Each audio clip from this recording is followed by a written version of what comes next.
Connecting with people, engaging with them, and learning from each other is how we find our biggest rewards. As a people and as a nation, infrastructure development plays a pivotal role in our growth and development. Access to good road networks, highways, and bridges is crucial. But that's just one main ingredient in the recipe for achieving progress. It's about planning and foresight towards a sustainable and prosperous future.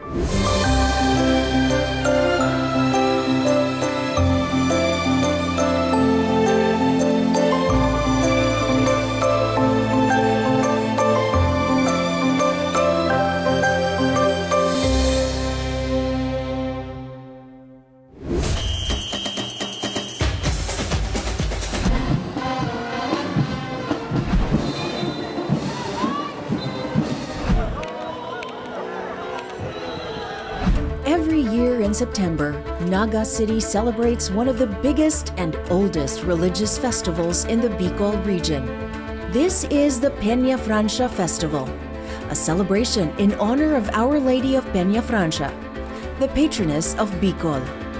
The event draws thousands of pilgrims annually, all hoping to get a glimpse of this miraculous wooden statue. There was already stories of miracles, stories of faith and devotion to Our Lady of Peñafrancia, and the stories grew and the devotion grew not only in Nueva Cáceres but to cover also the rest of the region. Over the centuries, over 300 years, the devotion grew and grew. More people came, first from Bicol Region, then from Manila, then from other parts, then eventually from other countries. And then as the devotion grew and more people came, there was a need for a bigger space. That gave birth to the religious activity called traslación. There was a time that the river was a more convenient way to bring back the image of Our Lady of Peñafrancia.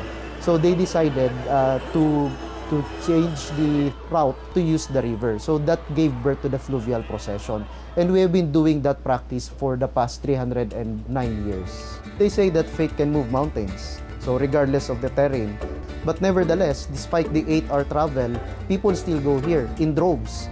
And they come here not because we have to promote it. They just go here naturally because they hear of stories. They know of someone who prayed, who has a devotion to Our Lady of Peñafrancia, and whose wishes were granted. So those are the stories which keeps on inviting people and encouraging people to have faith. That's how the devotion grew, and then Naga became known as the pilgrim city of the Philippines. What the expressways in the north have done for provinces and regions north of Manila, I am certain, and we are certain, we are confident that that is what the SLEX and the extension will do for Bicol. Aside from hosting the Peñafrancia fluvial procession, the Bicol River is also home to a budding tourist attraction. Proud kami na sabihin na we have a very clean river, na pagkukunan ng kabuhayan ng mga tao. Despite our proximity sa syudad, yung ambience niya ay parang very rural, very serene. If you have relaxing time with your family and friends, this would be a very good choice. So we take pride in our sunset cruise kasi paglayag po namin downstream, makikita nyo dyan yung sunset talaga. Nakaka-overwhelming tanggap ng mga tao. Kahit pa paano, we are touching the lives of a lot of people by bringing them nearer to nature. And of course, bonus din yung financial return. Ang laking tulong po ng XLEX kasi it has shortened the trips to Bicol. Siya ang gateway papunta ng Bicol, and yung dating napakalayo ay ngayon ay 6 to 8 hours nandito ka na po. At sulit na sulit po pagdating nyo dito sa amin. A short drive away is the majestic Mount Isarog. At its base is a community that looks after the natural resources around the mountain.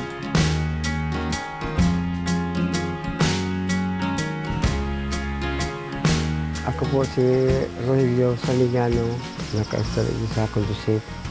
Ay ko dito lang, wala ako po.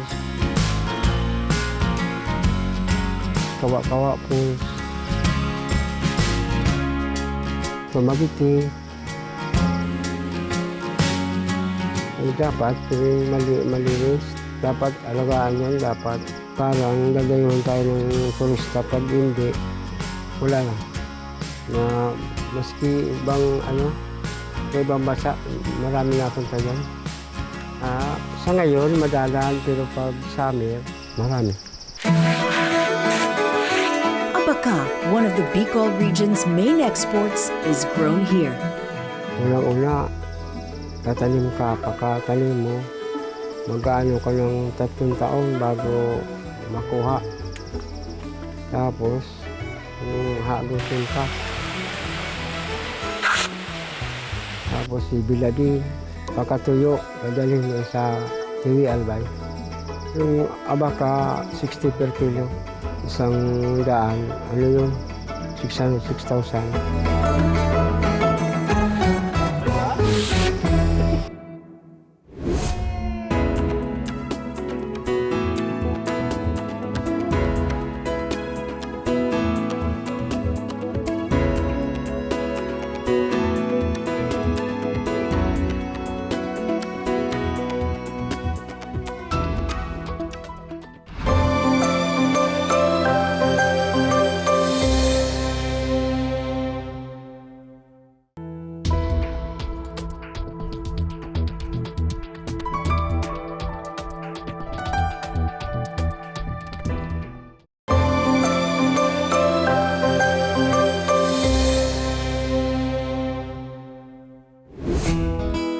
Camarines Sur is the largest province in Bicol. All that land means a lot of space for agriculture.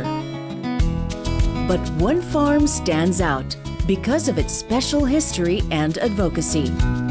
2004 po, I was diagnosed with breast cancer. Buong family namin na shock kasi ang akala ko noon parang healthy living ako. Yung pala hindi. By 2013, na tapos na ako yung parang cancer-free na dineclare ng doktor ko. Naghahanap ako ng area na kasi iniisip ko din na isang cause ng cancer is stress.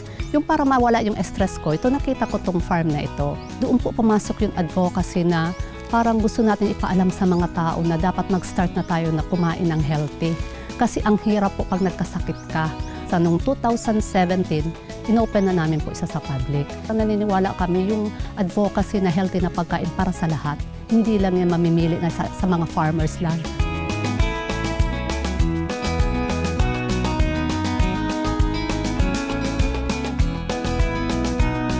Nag-focus kasi kami dito sa high-value crops eh. So yung main na tanim namin is lettuce, spinach, broccoli, and cauliflower. And meron kami iba-ibang flowers like ito, globe amaranth to. And actually, marami nagtutour dito from different schools, different areas. And meron din kami actually pwedeng nyong stayan na dorm and rooms.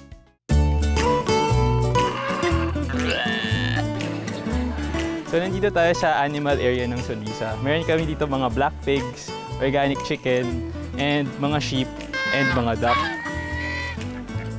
Dito, nag-create rin kami ng sarili naming fertilizer.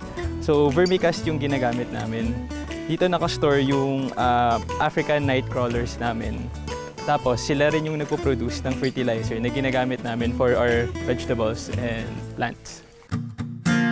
Mainly nag-offer kami ng NC2 for organic agriculture production. Yung ngayon dito na ginagawa nila, nag-hands-on training sila for concoctions. So merong iba-ibang companies na pumupunta dito na gusto nila magbigay naman ng sarili nilang seminar. May available areas kami para magamit nila sa trainings nila. Ang Sonrisa po ang nag-organize, nag-offer ng scholarship training from TESDA on organic agriculture production. Itong new learning na ito, pwede nilang i-promulgate ito sa mga estudyante pagdating sa mga paaralan, sa kanya-kanyang schools, para ma-promote nila kung anong advantage ng organic agriculture production. Sobrang important sa amin yung accessibility kasi farm tourism area siya eh. So kailangan nadadaanan talaga siya ng mga roads. Yung SLEX, helpful siya sa amin kasi from Manila, if you're gonna travel to Bicol, kailangan mo dumaan doon. Pero mas helpful din kung ma-extend sana nila yung SLEX to Bicol. And if makat yung travel time, sure ako, mag-expand yung market ng tourism dito sa Bicol.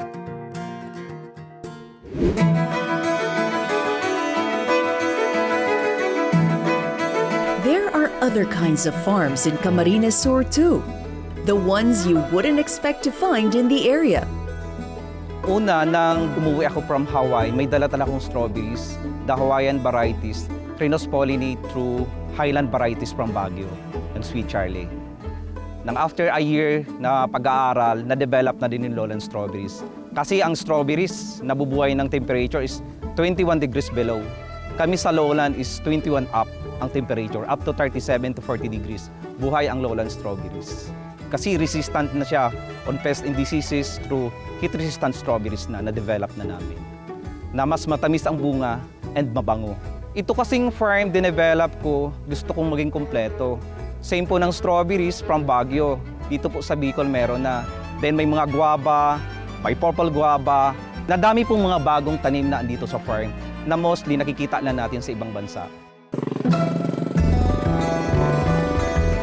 Ito yung ating guapol. Binalot natin ng newspaper din, ng plastic para hindi siya atakihin ng fruit fly.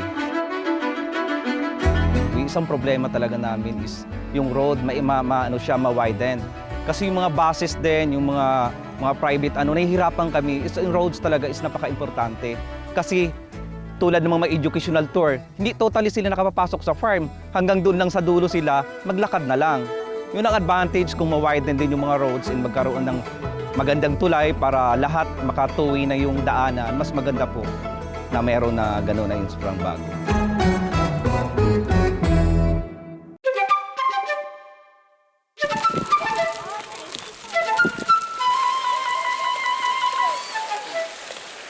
Yung mga tourist, nakikita nila yung deer through pictures lang, through television. Ngayon, kaya na nilang makita in person, kumbaga. Ang deer farm ay nagsimula noong December 20, 1996. Ang Camarines Sur Deer Farm po ay mayroong 23.3 hectares. Nung nag-start talaga siya, di 6 na breeds nga. Sa ng bagyo, nag-umunti siya at naging isa na lang, yung rusa na lang. Then ito, 233 at the moment. As of the moment po, 9 years old ang aming pinakamatandang existing na usa. In terms of number, ang Camarines Sur pa lang ang may maraming deer sa ngayon. Kaya yung hinihikayat namin, yung mga taga-ibang lugar na hindi pa napupunta dito, come and visit our CamSur Deer Farm.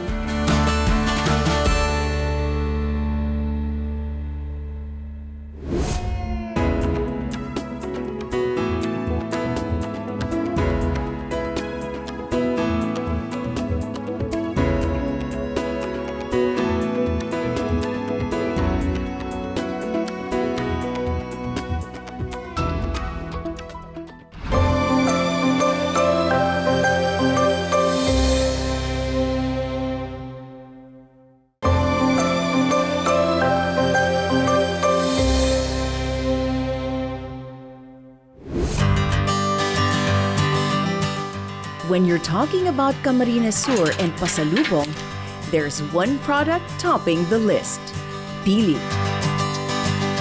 Ang pili nut, kumbaga yung scientific name niya ay Canarium ovatum. Kumbaga, kasali siya sa family ng Burseraceae. More than 600 yung varieties na nandyan, na kumbaga pinakasikat nga yung Canarium ovatum o ang pili.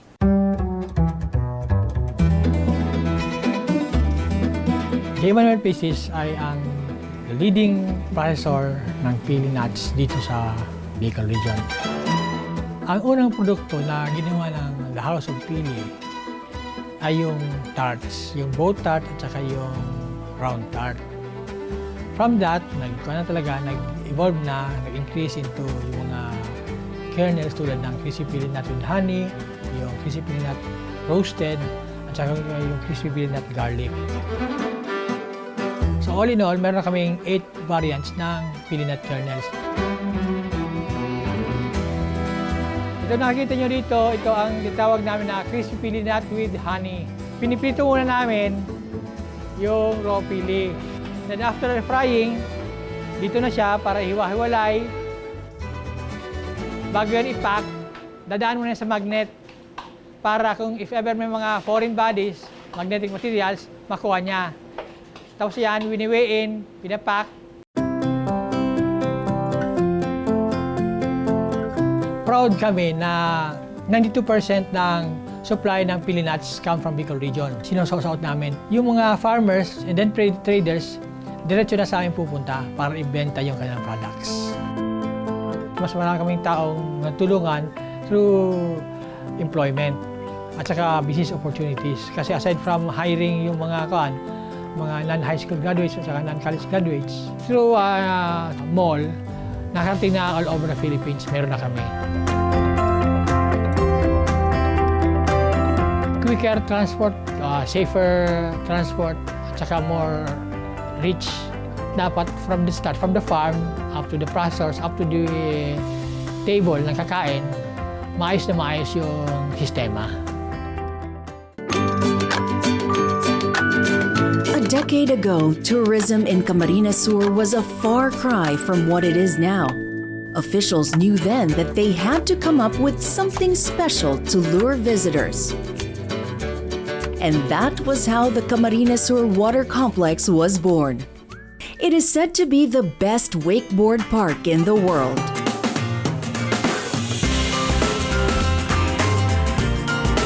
In CWC, the main attraction is the wakeboarding. This is the best in the world.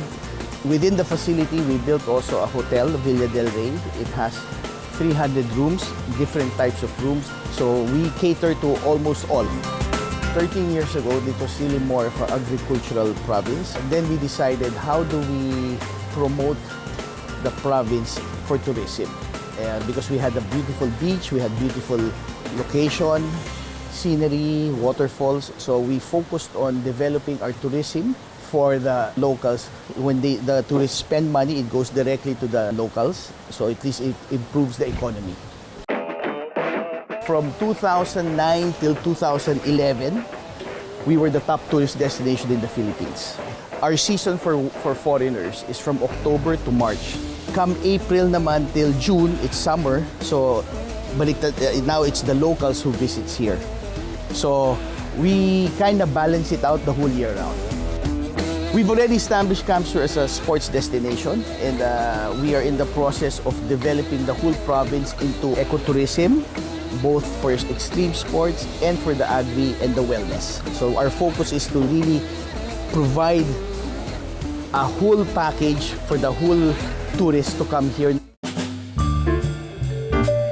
But there's one thing that Bicolanos are most proud of, and that's their famous savory, scrumptious delicacies. CamSur is known for their sili. Tourists come here for our laing pizza, our local caldereta that's spicy, and then we're developing new food items for them to taste. Ito ang aming pinagmamalaking kinalas dito sa Naga. Pag sinabing kinalas, galing ito sa pisngi ng baboy. Yung ulo mismo ng baboy, papakuluin mo ng humigit 4 hanggang 10 oras para tuluyang lumambot ang laman. Meron siyang boiled egg, isang buo. Meron siyang special chicharon.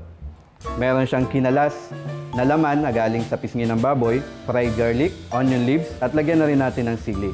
Kasi yung sili, yung mismong nagpapasarap sa kinalas, lalo na ang Bicolano mahilig sa maanghang. Dito lang po yan sa Kitchen Everywhere. The best ang kinalas.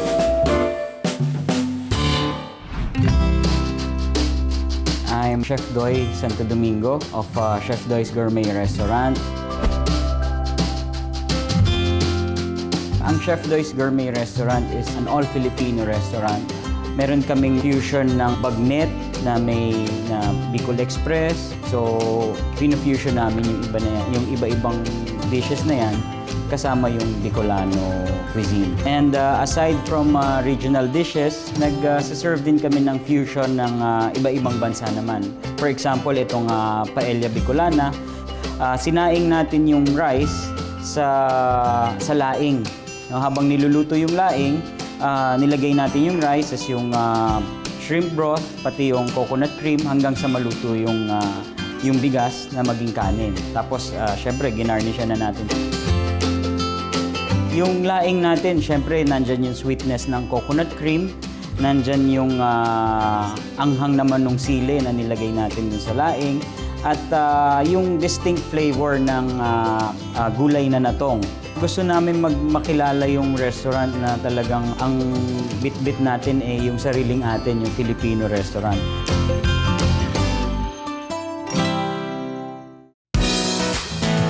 When it comes to big provinces like Camarines Sur, hundreds of kilometers away from Metro Manila, easy access is crucial. Proper roads and bridges go a long way towards making travel and life so much easier. After all, how can people appreciate what the place offers if they have trouble just trying to get there? Yes, we know that medyo the Bicol is far from Manila. It'll take you about 8 hours. So we're addressing it by we are doing a bypass road now. We're building the coastal roads to develop our other tourist spots that we want to develop. We're developing Caramoan again. We're fixing the roads there. We're expanding it. Once you build the roads, the accessibility to other tourist destinations will improve those areas within a year.